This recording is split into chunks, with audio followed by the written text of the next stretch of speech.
오늘 말씀은 자기 감정에서 다시 찾는 건강한 속사람에 대한 말씀을 나누려고 합니다. 자기 감정에서 다시 찾는 건강한 속사람이 어떤 말씀일까요?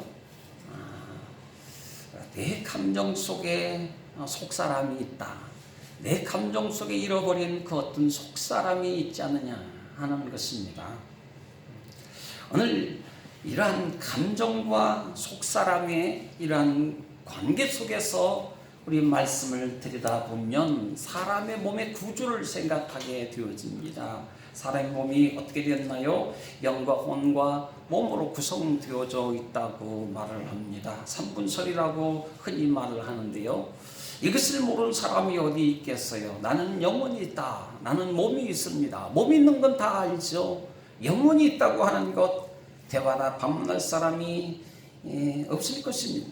그러나 대부분의 사람들은 어떠한가요? 영혼에 대해서는 둔감해요. 영혼. 살면서 나는 영적인 존재예요. 사람은 동물과 달라요. 다릅니다. 영적인 존재입니다. 근데 둔감해요. 근데 몸에 대해서는 민감하게 받아들이는 경향성을 갖고 삽니다. 그런데요, 사람이 죽음이 임박했을 때는 사뭇 달라지는 모습을 봅니다. 건강할 때는 어떻게 하는가 하면 몸에 집착하다시피 몸밖에 없는 거예요.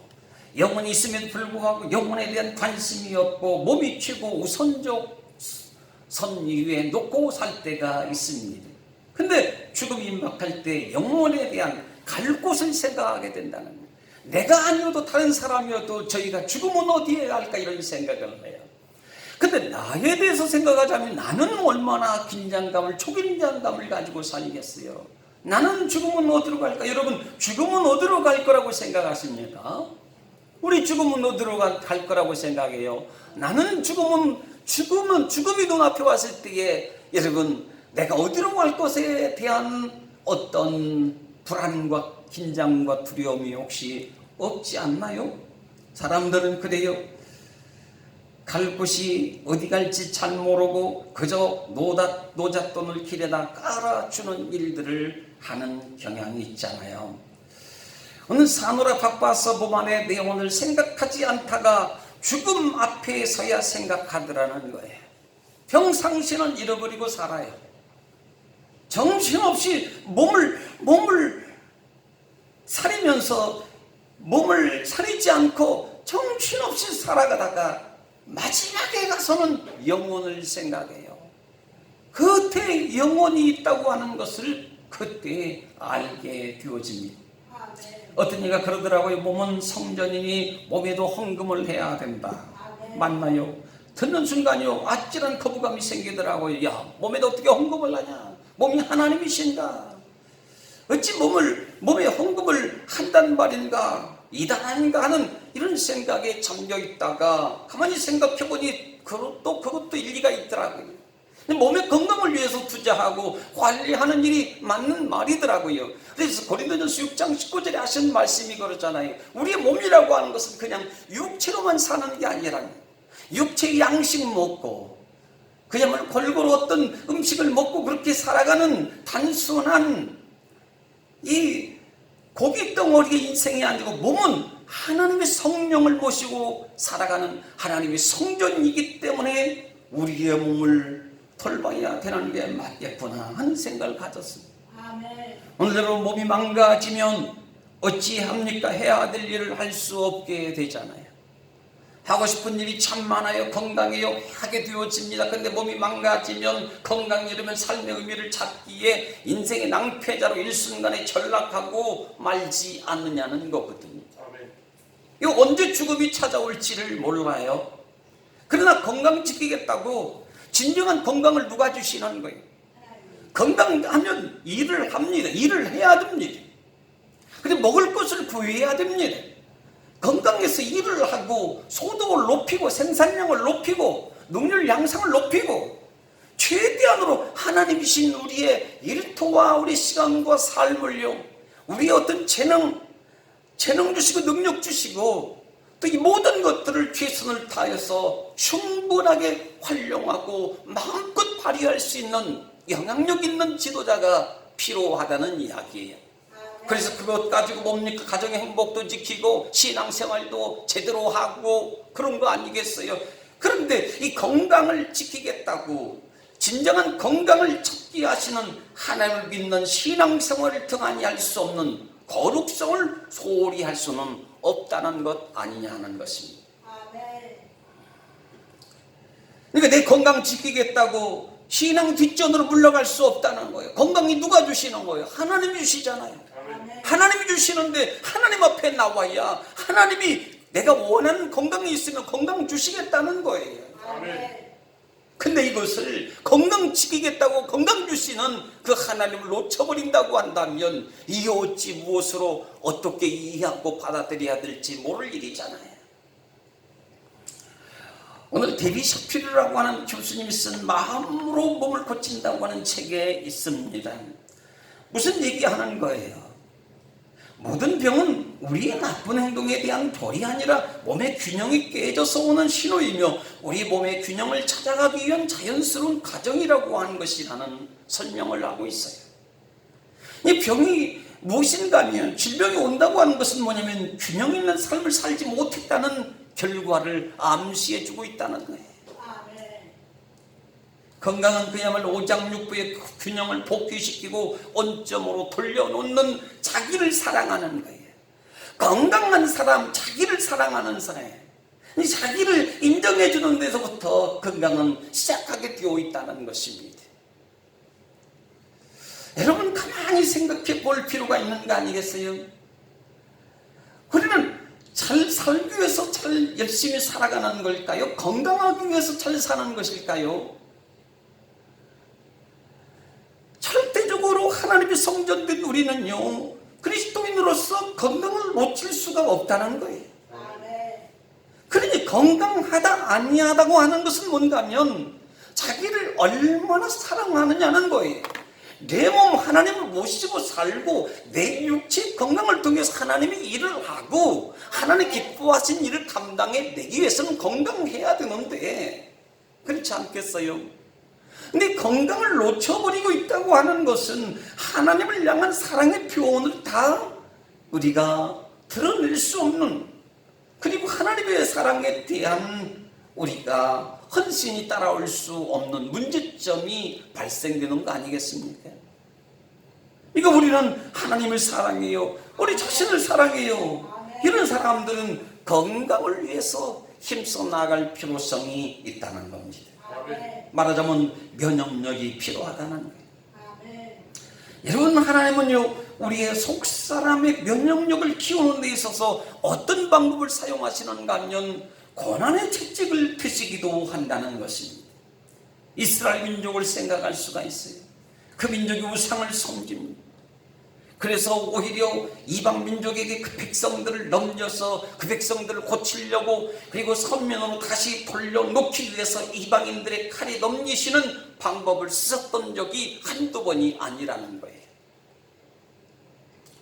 속사람이 말라 비틀어진 거예요. 아니 육체의 몸을 가지고 있지만 그거 가지고 하나님을 섬기지 아니하고 건강한 삶을 살지 못하고 죄 짓는 일, 그리고 부도덕한 일들, 하나님이 원치 아니하시는 그러한 삶에 이탈된 잘못된 길로 들어가 버리는 이 백성들을 바른 길로, 생명의 길로, 구원의 길로, 시온의 대로로 이끌어 가시기 위해서 고난을 들어서 쓰셨던 하나님의 묘책들을 우리가 발견할 수가 있다는 것입니다.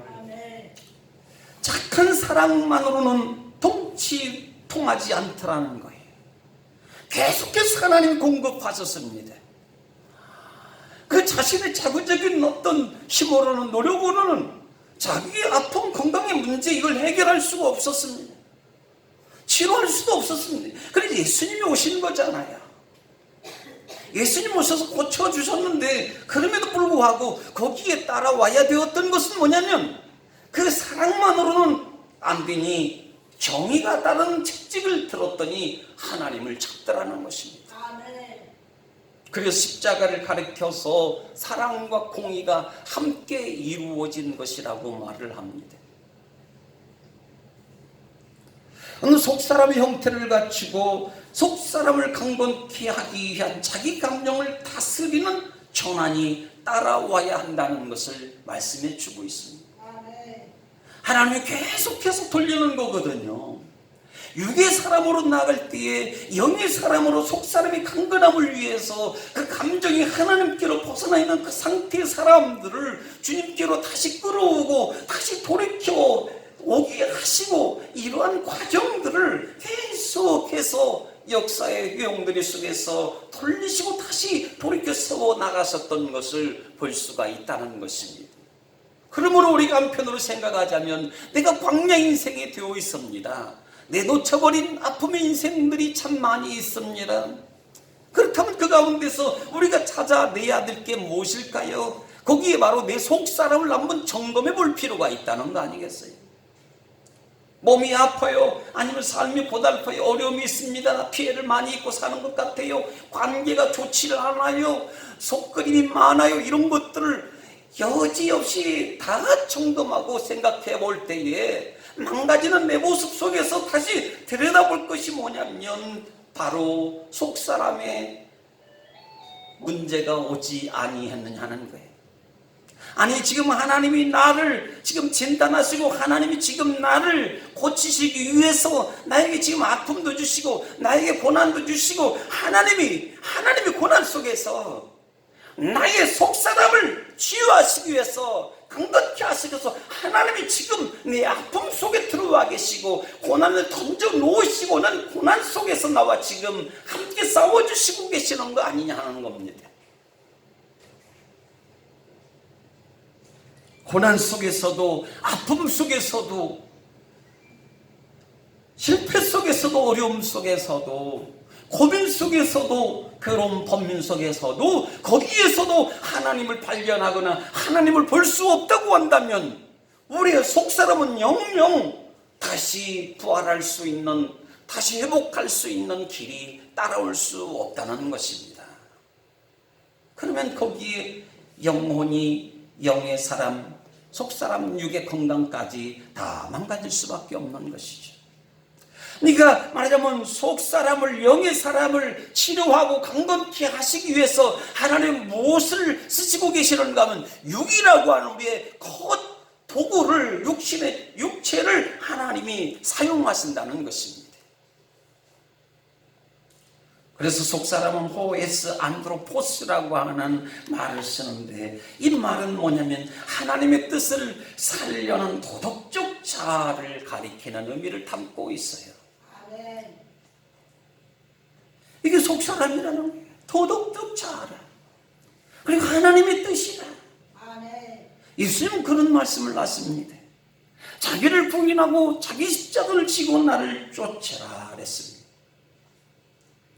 지금까지 믿어왔던 자기만의 세계관이 있잖아요. 지금까지 뭔가 되기 위해서 학문을 쌓았지 않습니까? 기술을 익혔지 않습니까? 나름 사회적 지위와 명예를 갖고서 그동안 일구어놓은 터전이 있지 않습니까? 물론 부모 형제도 함께 추구하고 살았던 바가 있습니다.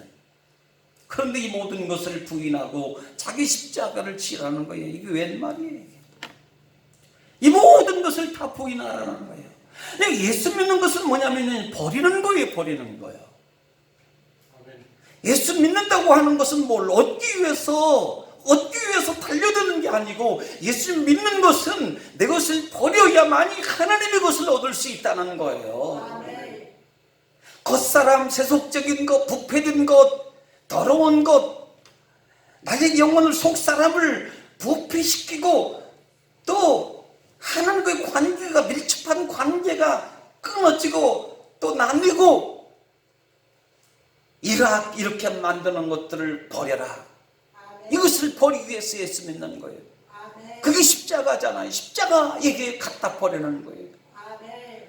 근래 수해가 와가지고 어디 지역입니까? 어떤 대교 부근에 쓰레기가 한 달 동안 쳐야 되는 수만 톤의 쓰레기가 한 곳으로 모였다는 그런 얘기가 있잖아요. 그러니까 우리가 예수님 믿으면 자꾸 더 우리가 하나님 앞에 한편으로는 아름다운 선한 욕심도 필요할 수도 있겠지만, 우리 필요한 것은 하나님 기도할 수도 있겠지만, 그 믿음이라고 하는 것은 뭐냐면 세상 것을 자꾸 버리는 작업을 가져오기 위한 거라는 거예요. 그리고 부인하는 일이라는 것을 분명히 하고 있다는 것입니다. 그래서 내가 부인하는 만큼 예수님을 닮아가는 거룩한 성품을 갖게 되어 있다는 걸 가르쳐 말씀하고 있습니다.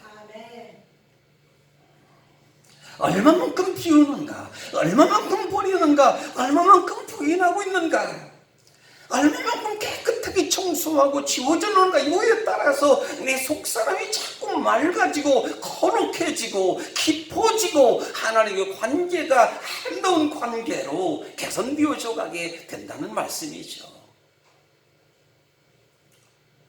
여기에 내 것이라고 하는 건 옛사람인 거예요. 죄에 오염된 것이 아닙니까? 심판과 진노 가운데 놓여진 것들인 것이죠. 이것을 다시 거두기 위해서 하나님 앞에 나온 우리가 있나요? 세상 끝도많이 거둬들이기 위해서 하나님 믿겠다고, 예수님 믿겠다고 달려온 그리스도인이 있을까요?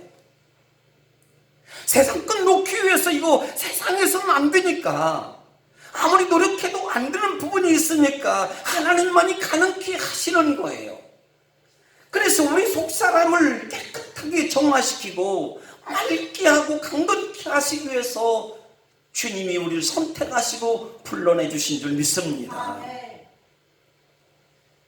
그러기에 예수님이 좋아지는 거예요.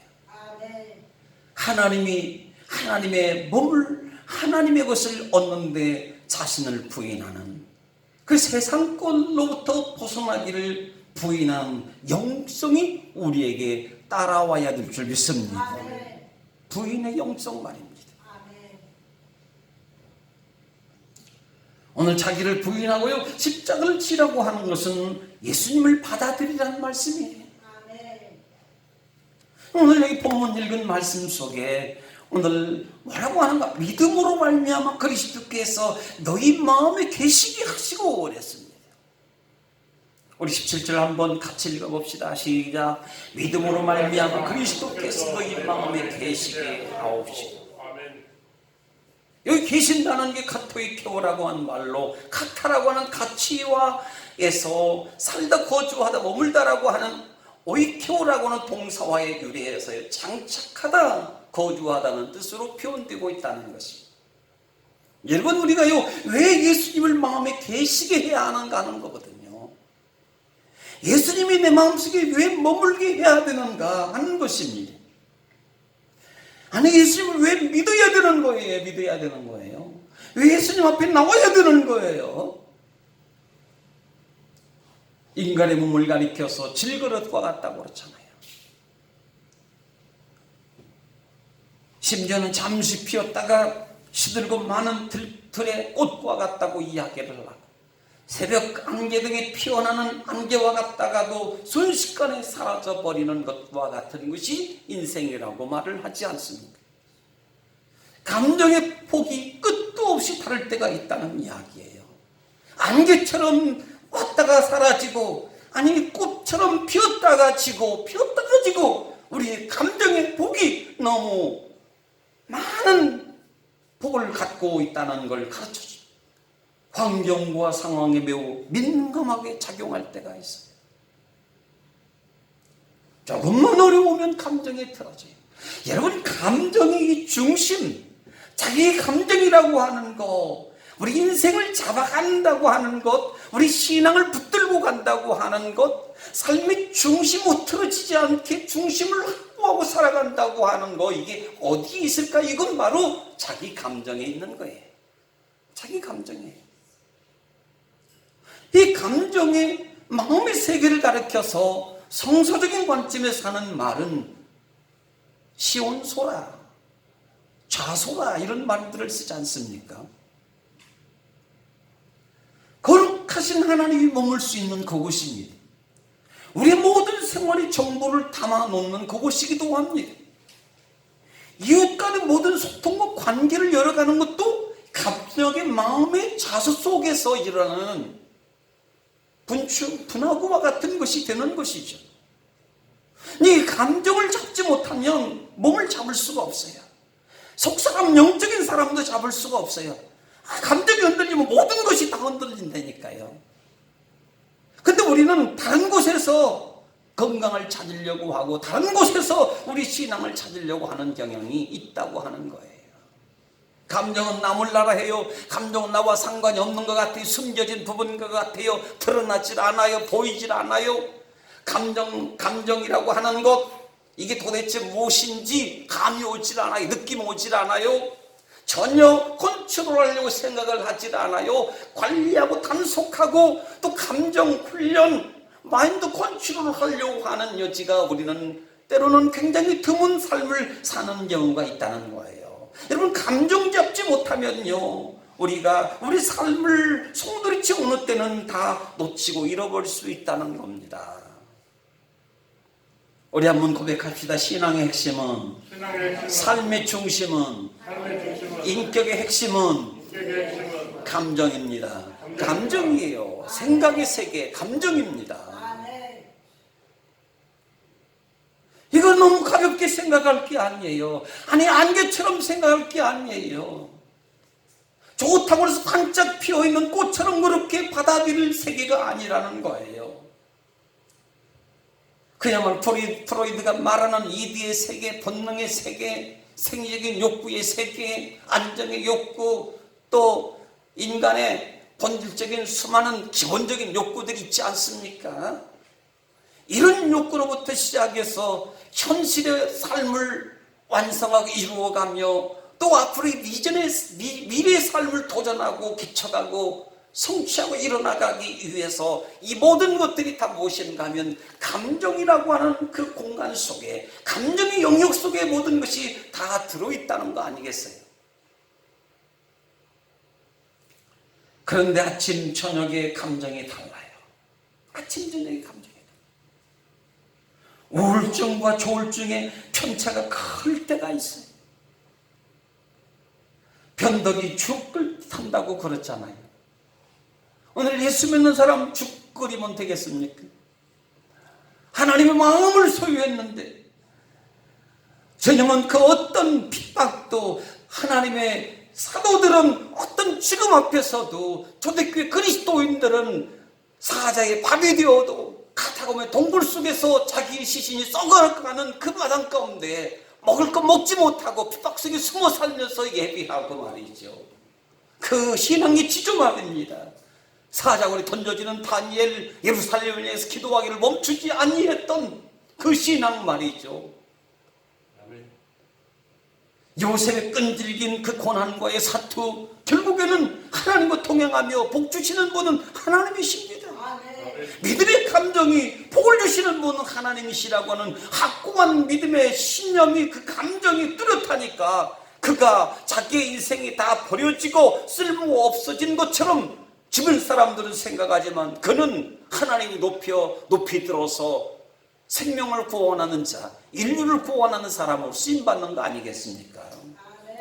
예수 믿는 사람은요, 변덕에 죽을 듯이 하면 안 돼. 그러니까 죽을 듯이 우리 감정이 오락 끌어간다고 생각해봐. 이것은 무슨 어떤 사람이 어린 나이에 자존감을, 어린 나이에 자아성을 가지고 있다는 겁니다. 현실 속 자아의 현실에 대해서 이것을 잘 중심을 잡고 치우치지 않도록 부여잡고 계속해서 오직 나를 지켜봐 주시는 주님을 향해서 눈을 마주치고 믿음의 주에 온전케 하신 주님을 쫓아서 나아가는 거, 이게 성숙한 어른 신앙 아니겠어요? 좋았다 나빴다 하는 경우가 얼마나 많은지. 어느 때는 좋았다고 그래. 내 비유에 맞으면 좋았다고 그래요. 근데 내 비유에 맞지 않냐면 싫다고 그래요. 나빴다고 그래요. 다 개인주의적 사상에 묶여있는 거 아니겠어요?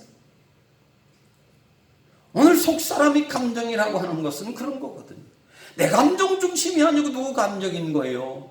예수 그리스도 감정이에요. 성령이 감동을 따라서 바꿔주시고 변화시켜 주신 하나님의 마음을 품고 살아가는 그 중심성 말입니다. 이게 우리에게 필요하다는 거예요. 좋고 나쁠 게 뭐가 있겠어요? 항상 좋은 것이죠. 예수 믿는 사람은 항상 기뻐하는 사람인 줄 믿습니다. 항상 좋은 거예요. 내 감정 가지고, 내 힘 가지고, 내 사상 가지고 삶을 해석하고 분석하고 이해하려고 애를 쓰고 이렇게 살아가는 사람들이 아니라는 거예요. 환경 따라서 이래저래 흘러가는 물줄기처럼 이리 가면 이리 흘러가고 저리 가면 저리 흘러가고 이런 게 아니라는 거예요. 누구 따라가는 거예요? 예수님 따라가야 될 줄 믿습니다. 예수 믿는 사람 예수 따라가는 거예요. 뭐가요? 우리의 감정이에요. 우리 감정신앙이 주님 따라가요. 어느 때는 열정과 냉소함이 순간순간 교차할 때가 있어요. 어느 때는 불처럼 타오르다가 어느 순간에는 푹 하고 장대비를 맞은 채소처럼 녹아내려 버리는 냉소적인 이 말을 저는 그렇게 붙여봤어요. 열정과 비판함이 아니 열정과 비겁함이라고 하는 표현을 붙여봤어요. 냉소적이라 이 말을 비겁하다고 하는 것 얼마나 들쭉날쭉하면서 우리 신앙의 감정을 중심을 확보하지 못하고 자리 잡지 못하고 살아가는 것 그 뜨거운 신앙의 열정이 어느 때는 식어버렸다고 한다면 얼마나 비겁해요. 그게 베드로의 모습이었었어요. 사실은 비겁한 거예요. 평소에는 자기의 제자들이 그렇잖아요. 예수님을 통해서 한 높은 한 자리만 하면 좋겠다고 투쟁 부리며 싸움질하고 부모를 어머니를 태동시키고 물론 어머니들이 앞장서기도 했지만 뭐 그런 마음을 가질 수도 있겠죠. 다 이해 못하니까요.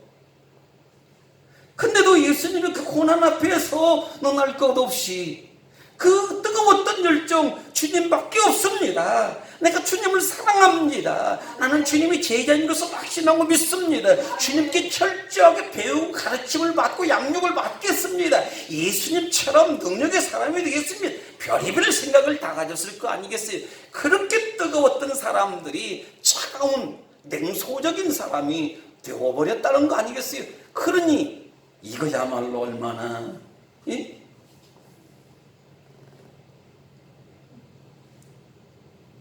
그 신앙의 속사람이 나약한 거 아니냐 하는 겁니다. 여기 우리가 한번 질문을 던져볼 필요는 무엇인가 하면 나는 누구인가 연구의 대상이 되지 않겠느냐 하는 생각을 가져봐요. 아니 당신은 도대체 누구이냐고. 어쩜 어느 때는 그렇게 뜨거운 가슴을 안고 주님밖에 없다고 주님을 찬양하고 주님을 높여드리며 그렇게 한호성을 부르며 주님이 예루살렘을 입성할 때 감람나무 꺾어들고 호산나 다윗의 자손이 찬송하면서 돌들도 이들이 찬양하지 않냐면 돌들이라도 저들이 깨어나서 찬양하리라고 하는 것처럼 그렇게 우리의 마음이 얼마나 뜨거웠었어요. 근데 이 마음이 이 속사람의 열정이 하나님 사랑이 식어버린다고 한다면 그때 우리에게 아마 질문 받을 것은 당신은 누구냐고 하는 거예요. Who are you? 당신은 예수님 믿었었습니까? 하나님 마음을 가지고 있었습니까? 하나님의 감정을 가지고 있었습니까? 구원받은 사람으로 살았었습니까? 예수님의 제자로 살았었습니까? 하고 다시 한번 물을 수밖에 없는 너는 누구이고 나는 도대체 누구인지 연구의 대상이 될 수 있는 거 아니냐는 거예요. 이거 신앙 인본주의 아닐까요? 현대판 르네상스 이성주의로 들어가나요? 돌아갔습니까? 오늘 감정 따라 행복과 불행이 엇갈릴 때가 한두 번이 아니죠. 그야말로 새 깃털처럼 그렇게 감정이 가벼울 수가 없어요.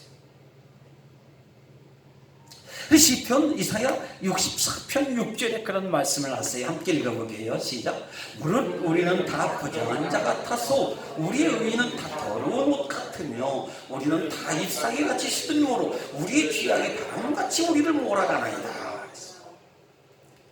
이 속사람이 강건하지 못하면요, 하나님의 뜻을 방해하는 그 사람이 부정으로 나를 끌고 가고 몰아가면 그것을 단호하게 차단시키지 못하고 한쪽으로 휩쓸리고 끌려가고 넘어지는 일이 많이 있을 수밖에 없다는 것입니다. 몰아가나이다.